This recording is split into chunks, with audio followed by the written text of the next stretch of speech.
This is Nordhausen in central Germany. It is located to the south of the Harz mountains. On the 6th of November 2019, a £500 bomb was found next to the city theatre, and as a result, 15,000 people had to be evacuated overnight within a radius of 1 kilometre. The bomb was made safe, but this was one of many such emergencies in the town. There could be as many as 600 unexploded bombs in Nordhausen. In order to get a construction permit in the town, a developer must submit proof that the land has been checked for unexploded ordnance.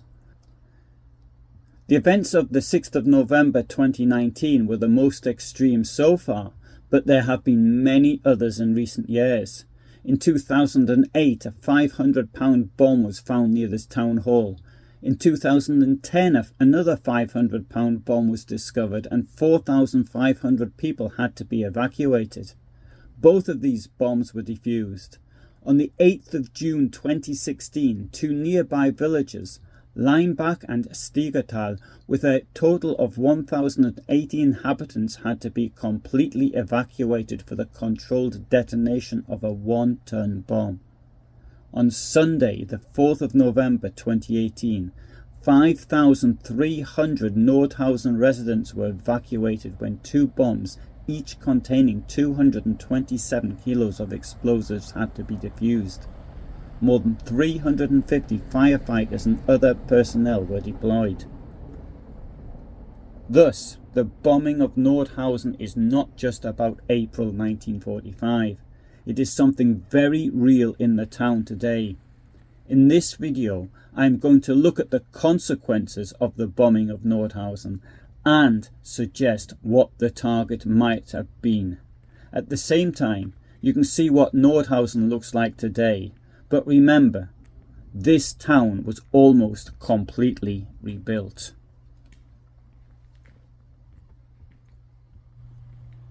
Nordhausen was almost completely destroyed in the bombing attacks of the 3rd to the 4th of April 1945. At least 8,800 people were killed in these raids. It had been attacked earlier in the war. It was a logical target.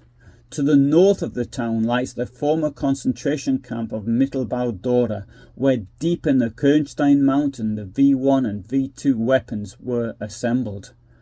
Outside the tunnels was a large railway station, today a meadow, which was a suitable target for attack. The Allies could not reach the production facilities underground, but they could reach the transport infrastructure coming from the tunnels. Even at this stage of the war, with the Western Allies now deep inside Germany and the Red Army about to attack Berlin, these revenge weapons remained a threat. But the bombing attacks of the 3rd to 4th of April do not appear to have been made to hit either weapons production, infrastructure, military defences or German troops. Nordhausen had 42,000 inhabitants before the Second World War. This number rose to 65,000 inhabitants by the beginning of March 1945, mainly due to evacuees and refugees. It was a reception area for refugees from Berlin, Hamburg and the Ruhr. There were no military facilities within the town of any consequence. There was an air base, which had been used for a training site and for a time an aircraft hangar for aircraft that towed gliders. Until the bombing raid, the air base was still used to refuel fighter planes. The Bölker barracks had housed the Air Intelligence School, but that had not been used for military purposes since the autumn of 1943. At the beginning of 1945, it was used as a subcamp of Mittelbau Dora. There were many military hospitals in the town and its immediate surroundings, with a total of around 1,000 wounded.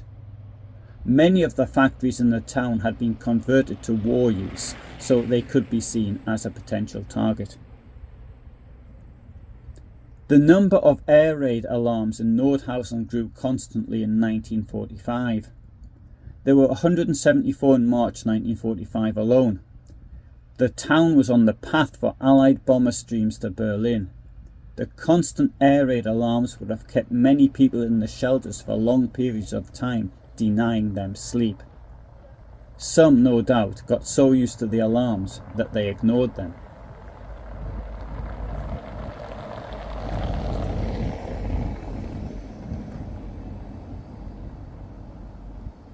In late 1944, British long-range reconnaissance aircraft photographed Nordhausen and its surroundings. At the end of March 1945, the Supreme Headquarters Allied Expeditionary Force gave the decision to destroy Nordhausen to the Bomber Command of the Royal Air Force. Air Marshal Arthur Harris issued the order for a double strike over 2 days on the 2nd of April 1945, aiming to hit the Birke barracks and the city of Nordhausen. It seems as though the planners believed that there were high-ranking Nazis in the barracks rather than sick concentration camp prisoners. The 3,466 British aircrew involved in this mission were told that the aim of the attack was to kill military and Nazi personnel evacuated from Berlin to these barracks. Who might these high-ranking Nazi personnel be?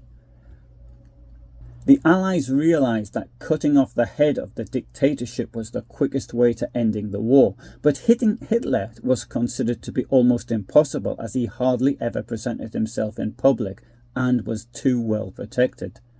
The same applied to other leading figures of the Reich, Goering, Goebbels, Himmler, etc. However, not everyone had access to such protection. As such, the Special Operations Executive made a list of 10 high-ranking SS leaders that could possibly be killed. These people were Head of Foreign Intelligence Walter Schellenberg, Head of the Gestapo Heinrich Müller, Mass Murderer and Economist Otto Ehrendorf, Head of the SS Main Office Gottlob Berger, Head of the SS Leadership Main Office Hans Jüttner, Head of the SS Main Economic and Administrative Office Oswald Pohl, Head of the Concentration Camp Inspectorate Richard Glücks, Himmler's Liaison Officer to Hitler Hermann Feigelin, Head of the Ordnungspolizei Alfred Wünnenberg, and Hans Kammler. The latter, although not as high-ranking as the others, found himself on the list because of the V weapons program, which had done so much damage to the United Kingdom and had diverted a great deal of Allied war effort into countering it. In order to plan possible assassination attempts, the Special Operations Executive began to collect details of the daily routines of their intended targets. The main source of intelligence was the radio messages that were being decrypted at Bletchley Park. Unlike most of the others, who were spending a great deal of time in one place, Kammler did not make it easy for a British attack, because he was never in one place for very long. However, it seems as though they did track him down.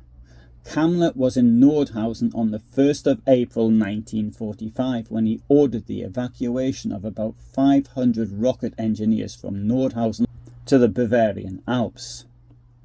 256 bombers from No. 1 and No. 8 Group of the Royal Air Force, including 247 heavy 4-engine Avro Lancasters, each carrying 6 tons of bombs, and 9 fast Mosquito light bombers, each carrying 1 ton of bombs, together with a Polish squadron of 14 aircraft, took off from the United Kingdom on the 3rd of April 1945.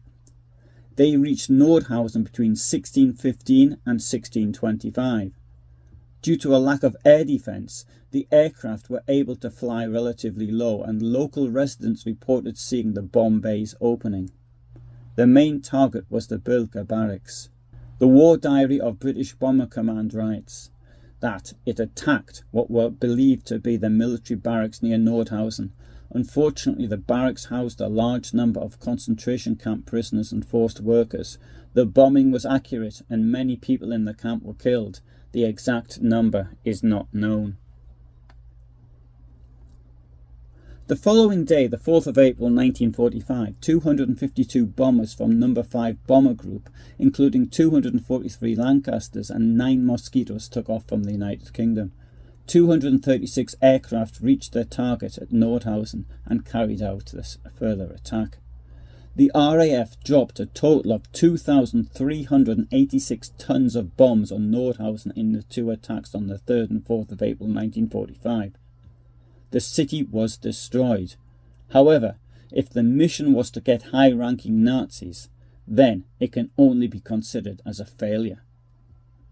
Of course, it could be argued that the reference to the high-ranking Nazi officials was to motivate the bomber pilots and counteract any moral scruples that they might have felt over destroying a town which was likely to be liberated in a few days. If the bombing attack on Nordhausen was to kill high-ranking Nazis, the only one I know of who was there was Hans Kammler. However, Kammler survived the attack, and following it, he inspected the damage.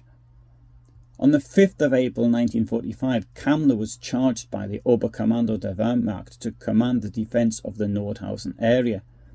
However, rather than defend the missile construction works, he immediately ordered the destruction of all the Special V weapon equipment, and once this was completed, he didn't hang around any longer. On the 11th of April 1945, troops of the 3rd US Armoured Division coming from the south and coming from the west liberated Nordhausen without a fight by the late afternoon of that day. There are a lot of myths around the character of Hans Kammler. He was involved in the secret weapons production program, which in its very nature lends itself to mythology. Added to the mystery of his work is the mystery of his post-war fate. And that is a subject that I shall examine together with his life in subsequent videos.